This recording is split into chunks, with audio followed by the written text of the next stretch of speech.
3 gold spinners کی کہانی۔ کسی زمانے میں ایک گاؤں میں 3 بہنیں رہتی تھیں جو اپنی مہارت کی وجہ سے مشہور تھیں۔ ان کا ہنر یہ تھا کہ وہ عام دھاگے کو سونے کے دھاگے میں تبدیل کر سکتی تھیں۔ گاؤں والے انہیں 3 گولڈ اسپنرز کے نام سے پکارتے تھے۔ ان کا کام نہ صرف خوبصورت تھا بلکہ ان کے ہاتھوں سے بنے دھاگے سے بننے والی چیزیں بہت قیمتی بھی تھیں۔ یہ صلاحیت انہیں اپنی نانی سے ملی تھی جو ایک پر اسرار جادوئی کتاب رکھتی تھیں۔ کتاب میں ایک خاص منتر تھا جسے پڑھنے سے عام دھاگا سونے کے دھاگے میں بدل جاتا تھا۔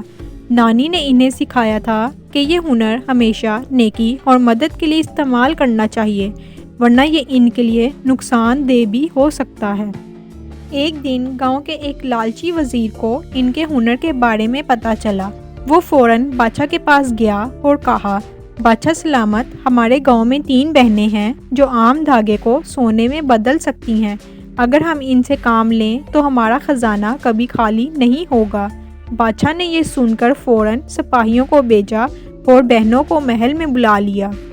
بادشاہ نے بہنوں کو ایک بڑا کمرہ دکھایا جو عام دھاگوں سے بھرا ہوا تھا اور کہا، اگر تم نے یہ دھاگے سونے میں نہ بدلے تو تمہیں قید کر دیا جائے گا۔ بہنیں خوفزدہ ہو گئیں لیکن انہیں اپنی نانی کی ہدایت یاد تھی۔ انہوں نے کتاب کا منتر پڑھا اور سارا دھاگا سونے میں تبدیل کر دیا۔ بادشاہ ان کی مہارت سے بہت خوش ہوا تھا لیکن ساتھ ہی اس کا لالچ بڑھ گیا۔ اس نے مزید دھاگا منگوایا اور بہنوں سے کہا کہ وہ اسے بھی سونے میں بدل دیں۔ بہنوں نے دیکھا کہ بادشاہ کا ارادہ نیک نہیں ہے، وہ صرف دولت جمع کرنا چاہتا تھا۔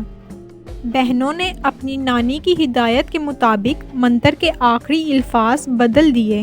جیسے ہی بادشاہ نے دھاگے کو ہاتھ لگایا، وہ سونے کا مجسمہ بن گیا۔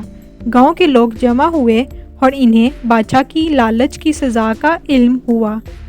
بہنوں نے سونے کو گاؤں والوں میں بانٹ دیا اور وعدہ کیا کہ وہ ہمیشہ اپنی صلاحیت کو نیک مقصد کے لیے استعمال کریں گی۔ گاؤں میں خوشحالی آ گئی اور 3 گولڈ اسپنرز کی کہانی نسلوں تک سنائی جاتی رہی۔ اگر آپ کو کہانی اچھی لگی ہے تو چینل کو سبسکرائب کر دیں تاکہ آنے والی ویڈیو آپ تک پہنچ سکے اور لائک